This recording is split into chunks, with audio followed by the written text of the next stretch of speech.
জাকির সাহেবকে আমার এক প্রশ্ন যে স্যার আমার এটা জিজ্ঞাসা যে আজ আমি যদি 25 বছর পর ইসলাম গ্রহণ করি তো আল্লাহ তাআলা কি আমাকে গ্রহণ করবেন? যেমন কুকর্ম করেছি, সুতরাং আমার জিজ্ঞাসা যে আপনাকে যে আমি এত অপরাধ করেছি জীবনে, যা আল্লাহ তাআলা কি আমাকে মাফ করবেন এ ব্যাপারে? বললেন যে আপনার বয়স এখন 25 বছরে আপনি অনেক ভুল কাজ করেছেন, অন্যায় কাজ করেছেন। এখন যদি ইসলাম ধর্ম কবুল করেন তাহলে আল্লাহ তাআলা কি আপনাকে মাফ করবেন? আল্লাহ রাসূল বলেছেন, যদি এক ব্যক্তি যে কেউ হোক, যতই গুনাহ করুক, হোক মুশরিক, শিরকের চেয়ে বড় গুনাহ আর একটাও নেই, হোক আপনি ডাকাতি করেছেন, আমি বলছি না আপনি করি নাই, না আমি এমনি বলছি আপনি করেননি সে তো ভালো কথা। যদি আপনি করেও থাকেন, চুরি করেন না, যদি করতেন বা যত বড় গুনাহই করতেন, ডাকাতি করেন, চুরি করেন, ব্যভিচারী করেন, যাই করেন, আপনি করেননি, যে গুনাহই করেছেন এর চেয়ে ছোট হবে তা করে ফেলতেন। এবং আজ যদি আপনার জ্ঞানে আসে যে সেটা ভুল, আপনি ঈমান আনেন যে খোদা এক, তিনি ছাড়া কোনো মাবুদ নেই, মুহাম্মদ সাল্লাল্লাহু আলাইহি সাল্লাম শেষ পয়গম্বর, আজ আমাদের রাসূল বলেন যেন আপনি আজই জন্ম নিলেন, সকল গুনাহ মাফ। আমি কিন্তু বলতে পারি না এটা, আমি 45 বছর যাবত মুসলমান। জি আচ্ছা। আগে ভাই নামে মুসলিম ছিলাম, 21-22 বছর ধরে চর্চা করছি। এখন তো আমি নিজের বিশ্বাস হয়েছে, আমার আশা যে আমি মুসলিম, তা সত্ত্বেও আমিও ছোটখাটো ভুল করে থাকি। দয়া করে যেন আল্লাহ তাআলা মাফ করেন, হোক ছোট ভুল বা বড় ভুল। আপনি যদি আজ সাক্ষ্য দেন আপনি আমার চেয়ে ভালো হবেন, তারপর আবার ভিন্ন কথা। যদি আজ সাক্ষ্য দেন তো আল্লাহ রাসূল বলেন মুহাম্মদ সাল্লাল্লাহু আলাইহি সাল্লাম, যে ব্যক্তি সাক্ষ্য দেয় তার পিছনের সমস্ত গুনাহ মাফ, একেবারে পরিষ্কার, আপনি একেবারে মুক্ত। জি সাহেব, আপনি আপনার এক আলোচনা শুনেছি আমি, যাতে আপনি বলেছেন যে এক হিন্দু যে হয়ে থাকে তাদের এক ঋগ্বেদে আছে যে অন্তিম সংস্কার, এক প্রকার সংস্কার, যাতে বলা হয়েছে যে যখন হিন্দু মরে তো সে শেষ সময় আশহাদু আল্লাহ ইলাহা মুহাম্মদ রাসূলুল্লাহ, সে সংস্কৃতেও কিছু বলে ওই বিষয়েই। তো সাহেব আমার এটা প্রশ্ন যে মানুষ যখন মরে তার জীবনের শেষ মুহূর্তে সে যদি সেই সময় আল্লাহ তাআলাকে স্বীকার করে তো আল্লাহ তাআলা ওই সময় তার ইসলাম কবুল করবেন, কিংবা আল্লাহ তাআলা মেনে নেবেন যে সে ইসলামের ব্যক্তি? এটা ভালো প্রশ্ন হলো, যখন কোনো ব্যক্তি মারা যাচ্ছে তখন যদি ইসলাম কবুল করে সেটা গ্রহণযোগ্য হবে কিনা। সবচেয়ে বড় উদাহরণ হলো ফেরাউন। এমন এক ব্যক্তি ছিল যে নিজেকে খোদা মনে করত, খুব শক্তিশালী, খুব সম্পদশালী ছিল। যখন সে যায় মুসা আলাইহিস সালামের পিছনে, মুসা আলাইহিস সালাম যখন তার লাঠি মারেন নদী দুবার হয়ে যায়, তিনি চলে যান, ফেরাউন অনুসরণ করলে নদী আবার মিলে যায়। তখন সে বলে আল্লাহ লা ইলাহা ইল্লাল্লাহ। যখন কোনো লোক মৃত্যুর সময় শেষ সময় ঈমান আনে তখন তার ঈমান কবুল হয় না, কেননা সে মারা যাচ্ছে এজন্য। কিন্তু সে যদি মৃত্যু আসার কিছু আগেও করে তা গ্রহণ হবে, কিন্তু মৃত্যু যখন আসা শুরু হয় তখন যদি ঈমান আনে সেটা ভয় করে। তো সাহেব যদি তা যেমন বলা হয় যে আপনি ইসলাম নয়, আপনি ইসলাম গ্রহণ করেন না, তো আপনাকে দোজখের আগুনে জ্বালানো হবে, আপনি জান্নাত পাবেন না, সে কথা বলা হয়। তো ওই ব্যাপারে সাহেব কি ভয়ে আপনাকে ইসলাম গ্রহণ করতে হবে যে হ্যাঁ আমাকে জান্নাত মিলবে না এই জন্য আমি ইসলাম গ্রহণ করছি? তো ইসলাম গ্রহণ হোক, ভয়ে করুক, মানতে করুক বা যুক্তিতে করুক, যাই করুক না কেন, কিন্তু মৃত্যু তো আপনার আসবেই না। মৃত্যু আসা শুরু হয়, নিঃশ্বাস শুরু হয় মৃত্যুবরণকারীর অতি কষ্টে, তাহলে খুব দেরি হলো। কিন্তু আপনার কি জানা আছে মৃত্যু আসবে 5 দিন পর? কারো জানা নেই, কোনো মানুষই বলতে পারে না সে কখন মরবে। মৃত্যু শুরু হয়েছে, তখন করলে খুব দেরি।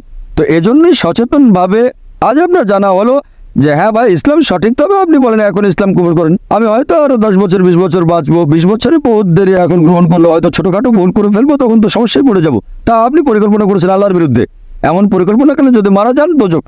তার চেয়ে ভালো ইসলাম কবুল করেন, মেনে নেন, ছোটখাটো ভুল মাফ চান, মাফ করবেন আল্লাহ। আপনি বুঝছেন তো?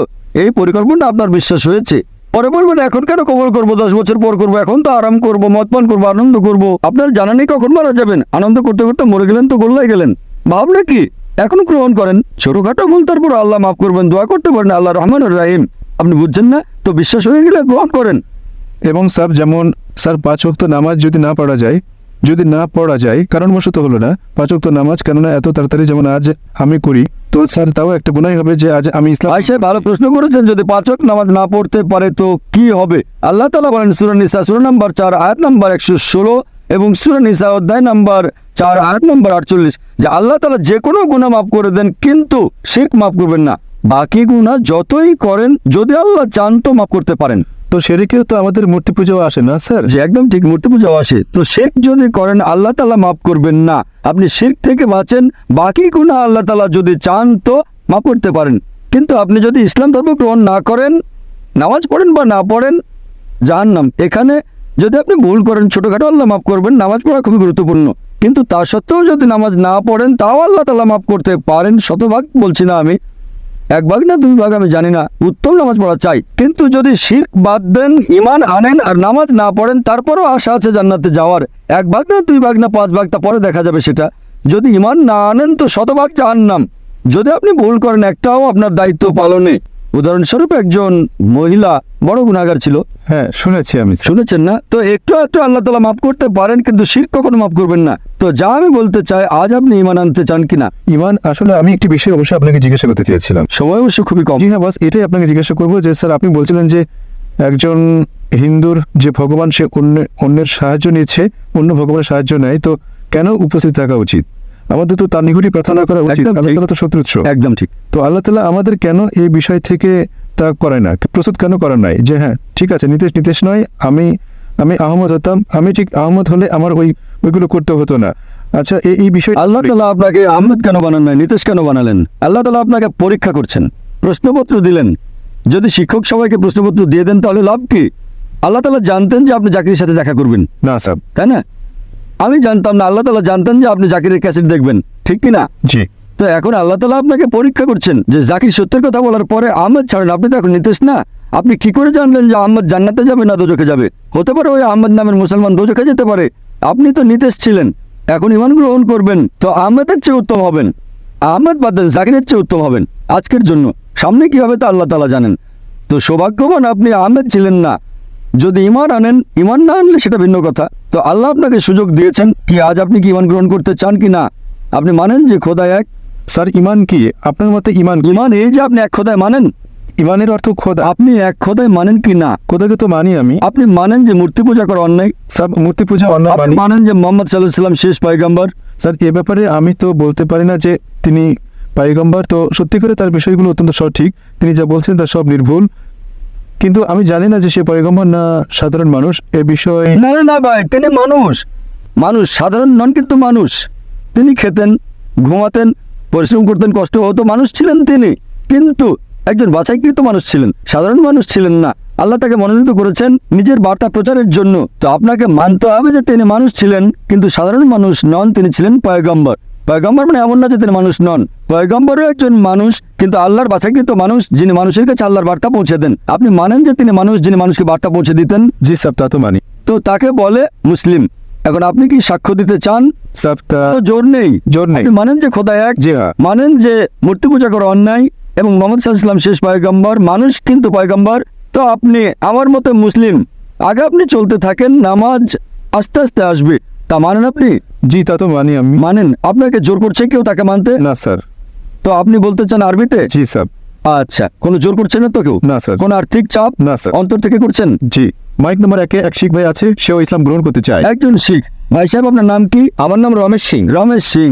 আপনি মানেন খোদা এক? নিশ্চয়ই আপনি মানেন যে মূর্তি পূজা অন্যায়? অন্যায়। আপনি মানেন মোহাম্মদ সাল্লাল্লাহু আলাইহি ওয়াসাল্লাম শেষ পয়গম্বর? নিশ্চয়ই নিশ্চয়ই। আপনাকে কেউ কি শক্তি বল প্রয়োগ করছে ইসলাম গ্রহণ করতে? না না, কোনো চাপ? আগে করতো কিন্তু এখন কেউই করে না। আচ্ছা, মাইক নাম্বার 5-এ কোনো অমুসলিম ভাই মুসলিম হতে চান?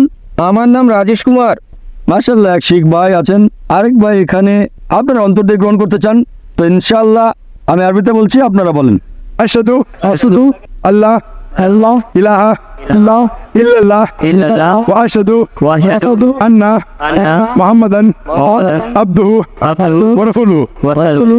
আমি সাক্ষ্য দিচ্ছি আমি সাক্ষ্য দিচ্ছি যে আল্লাহ ছাড়া আর মাবুদ নেই, কোনো মাবুদ নেই, এবং এবং মুহাম্মদ সাল্লাল্লাহু আলাইহি ওয়াসাল্লাম তার বান্দা এবং পয়গম্বর। এবং পয়গম্বর। মাশাআল্লাহ, আপনারা মুসলমান হয়ে গেলেন। আমার নাম রাখেন।